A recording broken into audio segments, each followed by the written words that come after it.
नमस्कार, मी माधव भालेराव हिंद. आपण आरोग्याच्या संदर्भामध्ये चर्चा करणार आहात. आज आपल्यासोबत डॉक्टर सूर्यकांत लोणीकर आहेत. त्यांनी वैद्यकीय अधिकारी म्हणून अनेक वर्षे काम केलेले आहे. आज ते सेवानिवृत्त झाले आहेत. नाक, घसा, कान याचे ते तज्ज्ञ आहेत. नेमकं या आजाराविषयी कोणते आजार होतात आणि लहान मुलांनी कशा पद्धतीने काळजी घ्यायची या संदर्भामध्ये आपण त्यांच्याशी चर्चा करणार. साहेब नमस्कार. हिंदवी विभागामध्ये आपलं स्वागत आहे. नमस्कार सर. सध्या हिवाळ्याचे दिवस चालू आहेत. अशा हिवाळ्याच्या दिवसामध्ये लहान लेकरांनी कशा पद्धतीने आरोग्याची काळजी घ्यायला पाहिजे?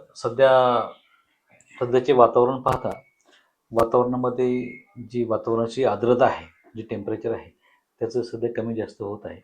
मागच्या 5 ते 6 तारखेपासून साधारण नांदेड जिल्ह्यामध्ये किंवा अवतीभोवतीच्या परिसरामध्ये साधारणतः 6 ते 11च्या दरम्यानचं टेम्परेचर आहे. या टेम्परेचरमुळं प्रामुख्याने आपल्याला कानाचे, नाकाचे घशाच्या आजाराची जर विचार घेतला, त्यात सर्दीचं प्रमाण हे जास्त होतं. नाकामध्ये थंड हवा जास्त गेल्याच्या नंतर नाकामध्ये टेम्परेचर कंट्रोल करण्याचं जे काही साधन असतं मध्ये, ते साधन त्याच्यामध्ये कंट्रोल होत नाही. त्याच्यामुळं अनावश्यक ही थंड हवा गेल्याच्या नंतर नाकामध्ये प्रमाण सर्दीचं जास्त होतं. त्याच्यामध्ये व्हायरसेसचा उपद्रव जास्त होतो. व्हायरसचा उपद्रव जास्त होतो. एकदा उपद्रव जास्त झाल्याच्या नंतर त्या दरम्यान पेशंटला मग खूप नाकातनं शिंका येणे, नाक बंद होणे.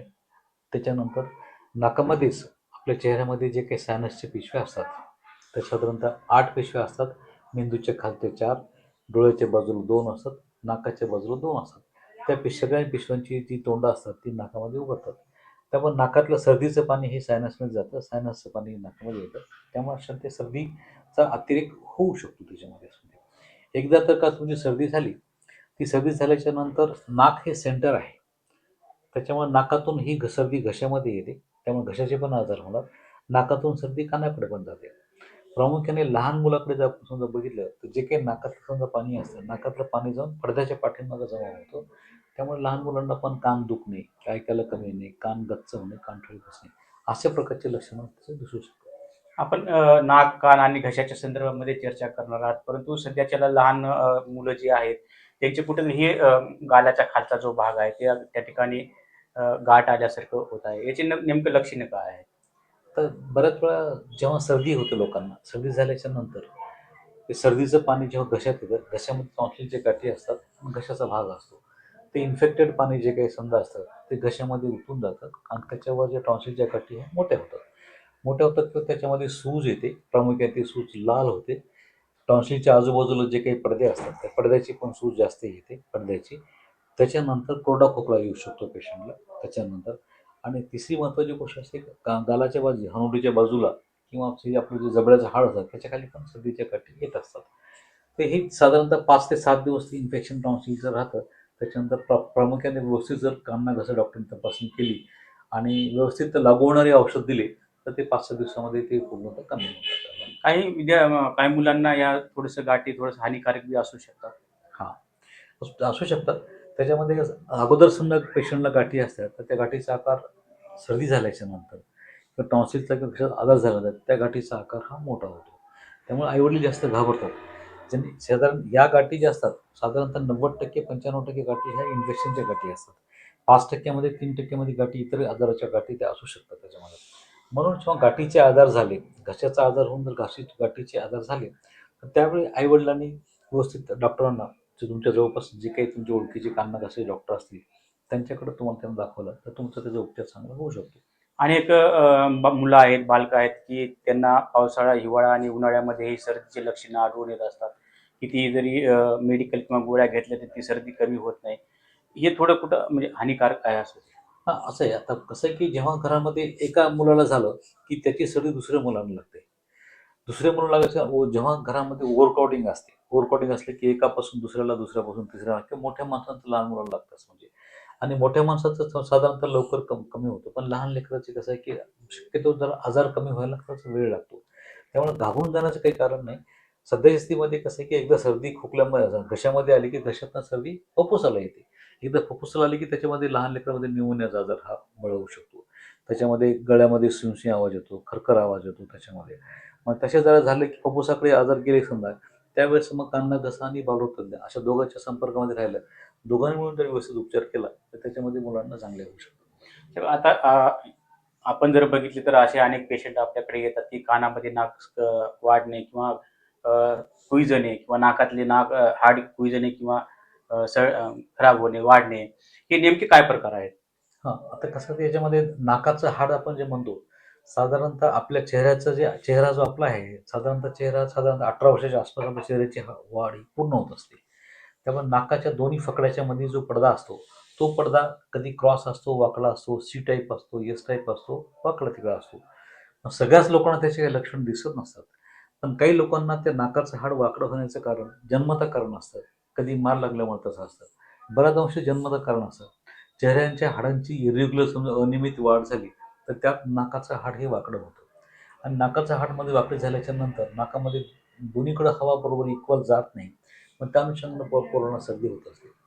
18 वर्षाच्या आत शक्यतो आपण नाकाचे ऑपरेशन टाळत असतो, की समजा नाकाचं ऑपरेशन केल्याच्या नंतर जेणेकरून दोन्हीकडे हवा चांगली जाईल, मध्ये सगळे सायनसचे ओपनिंग हे चांगले राहतील, नाकामध्ये पाणी साचणार नाही, या उद्देशाने जे ऑपरेशन आपण करतो. जर तसं जास्त त्रास असेल, समजा नाकातनं रक्त येणे, डोकं दुखणे, नाक बंद होणे, नाकाची नवीन सर्दी होणे, अलर्जी तयार होणे, अशा गोष्टी झाल्या तर आपण नाकाच्या हाडाचं ऑपरेशन करतो. त्याबरोबरच कानामध्ये पण सेम तसंच असतं. एकदा जर का तुमच्या कानाच्या पाठीमागं पाणी जमा झालं समजा किंवा बाहेरून पाणी जमा झालं तर पडदा फाटतो. एकदा पडदा फाटला की त्या पडदा फाटण्याच्या पूर्वीच पेशंटनी कान घशा डॉक्टरकडे जाऊन किंवा आपल्या जवळपास जे समजा बालरोगतज्ञ असतील समजा त्यांच्याकडे जाऊन त्याचा उपचार समजा घेतला तर जे काही त्याची इन्फेक्टिव्हिटी असते, जे काही समजा आजार असतो तो कमी होऊ शकतो आणि कानाचा पडदा फाटायचंही वाचू शकतं. त्यामुळे कानाचा पडदा फाटण्यापूर्वीच जर आपण उपचार केले तर तो पडदा आपण लेकरांचा वाचवू शकतो. सगळ्यात महत्त्वाचं ते आहे. आपण जर बघितलं तर सोशल मीडियावर असे वेगवेगळ्या प्रकारचे आयुर्वेदिक औषधे येत आहेत. ही औषधं खरंच उपचारदायक आहेत की आरोग्यासाठी घातक आहेत? नाही, आता ते पॅथीचा विषय झाला तो. आयुर्वेदिक औषधं कुठल्या औषधासाठी समजा आहेत, त्या लोकांनी समजा जर विचार करून दिलं, तर त्याचा काही फायदा नक्कीच फायदा त्याचा असं होऊ शकतो. पण जी काही समजा जेव्हा सर्दी खूप झाली किंवा कान दुखला किंवा घसा दुखला, जेव्हा ही दुखायची जी क्रिया असते, ती खूप ॲक्टिव्ह असते. तर अशा वेळी ॲलोपॅथी औषध आपण जर घेतलं, तर तुमच्या जे काही समजा वेदना असतात, त्या वेदना कमी होणं जास्त महत्त्वाचं असतं. त्यामुळे ते आयुर्वेदिक खाऊन लगेच वेदना कमी होतील असं सांगता येणं थोडंसं अवघड आहे. पण ॲलोपॅथीच्या औषधाने कसं आहे, जी काही नाकातल्या वेदना, कानातल्या वेदना आणि घशातल्या वेदना असतात, त्या वेदना कमी करण्यासाठी नक्कीच तुम्हाला ॲलोपॅथीची औषधे उपयोगी पडतात तुम्हाला. ही आजार कानाचे, नाकाचे किंवा घशाचे आजार होऊ नये यासाठी नागरिकांनी कशा पद्धतीने काळजी घेतली पाहिजे? आता सध्या थंडीचे दिवस आहेत. काही लोकांना उन्हाळ्यात सर्दी होते, काही लोकांना पावसाळ्यात सर्दी होते, काही लोकांना सर्दी 12 महिने सर्दी असते अशा लोकांना. तर प्रामुख्याने सर्दी व्हायचं कारण कसं आहे, की नाकात तुमच्या कुठल्या प्रकारची हवा गेली आहे, नाकात तुमच्या कुठल्या प्रकारचा आजार आहे किंवा नाकामध्ये तुमला काय बाकी सायनसचा आजार आहे, त्या आजाराचं निदान करून घेणं जास्त महत्त्वाचं आहे.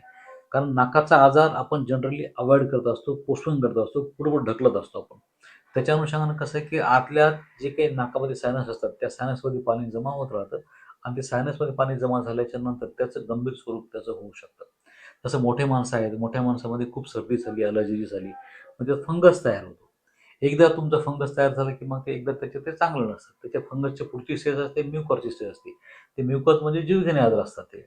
माणसाचे डोळे जाणे, मेंदूमध्ये आजार घुसणे, अशा प्रकारचे होतात. त्याचा वेळीच उपचार झाला नाही, तर त्याच्यामध्ये जीवाला धोका होऊ शकतो त्याच्यामध्ये. बाकी दुसरं जेव्हा आपला कोरडा खोकला लागतो, तेव्हा घरच्या घरी घरगुती जे उपचार असतात, जसं गरम पाण्याची वाफ तात्काळ घेणे, आदान पाणी जे असतं, जसं घशामध्ये पाणी सहन होणारं पाणी पाहिजे. साधं सवळ-सवळ पाणी किंवा साधारण पाणी गरम असं नाही चालत.